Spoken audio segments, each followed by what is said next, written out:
अपने अधीन करना अति दुष्कर काम है।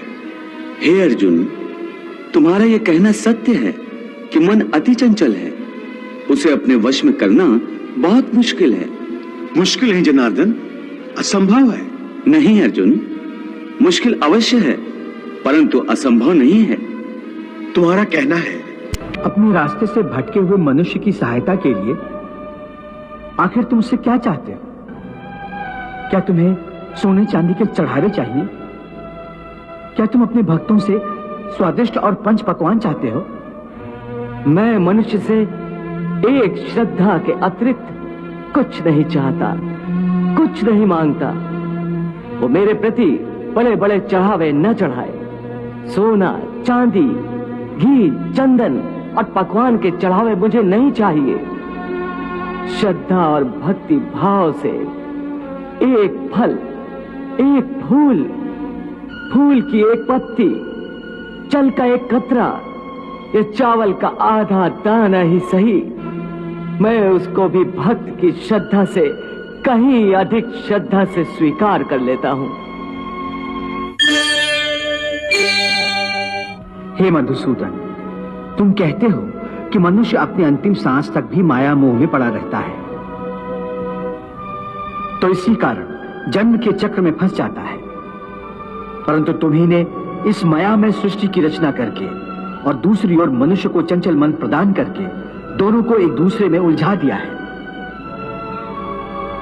पग पग पर मनुष्य के बहकने के लिए अनगिनत आकर्षण पैदा किए हैं। मनुष्य इसके जाल में उलझा रहता है।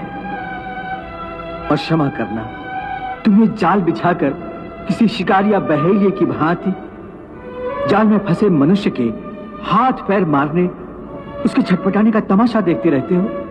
नहीं अर्जुन, मैं तमाशा नहीं देखता, बल्कि अपनी माया की लीला देखता हूं। फिर भी केवल निहारते ही रहते हो ना, सहायता तो नहीं करते कि बेचारा प्राणी इधर उधर भटक रहा है, रास्ता भूल पड़ा है।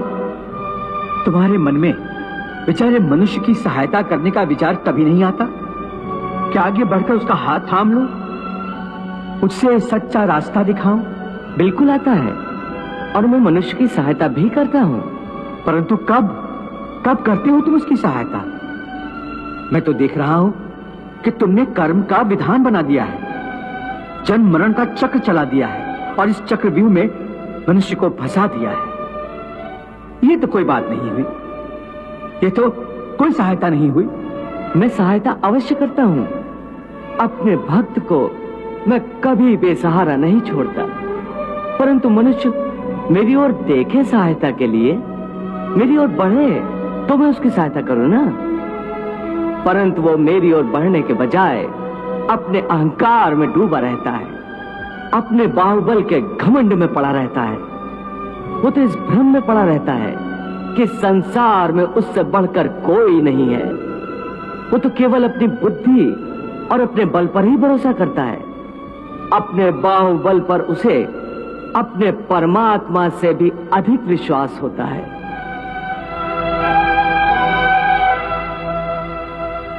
अपने रास्ते से भटके हुए मनुष्य की सहायता के लिए आखिर तुम उससे क्या चाहते हो?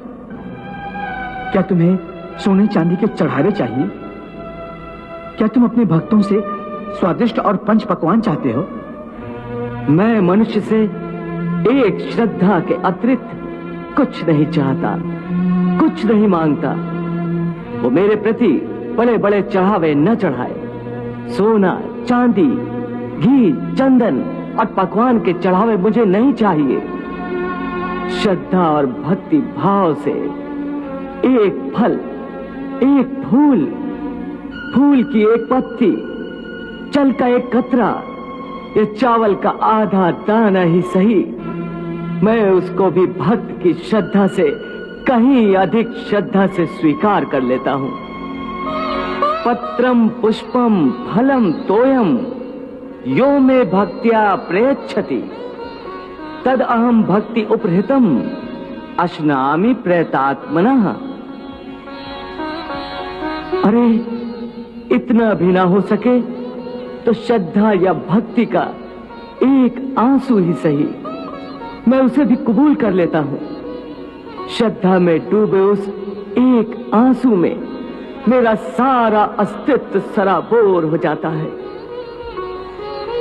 भक्ति अथवा पश्चाताप का ये आंसू चाहे लाखों पाप करने के बाद अंतिम क्षण में क्यों न बहाया गया हो, मैं उस अनुपम भेंट को भी स्वीकार कर लेता हूं और मनुष्य के सारे पापों को उस आंसू से धोकर उसे नवजात शिशु की तरह निष्पाप कर देता हूं, उसका कल्याण करता हूं, उसे मुक्ति देता हूं। केवल एक फल, फूल या पत्ते को अर्पण करने पर ही मुक्ति दे देते हो? फिर कर्म विकर्म, पाप पुण्य, धर्म विधान सब यूं ही रह जाते हैं। ये धर्म, ये विधान और उसके सारे सिद्धांत तो चंद्रमा और अनगिनत तारों की भांति होते हैं जो अधर्म और अज्ञान के अंधकार में झिलमिलाते रहते हैं। परंतु जब भक्ति का सूर्य उदय होता है तो ये सब के सब छुप जाते हैं।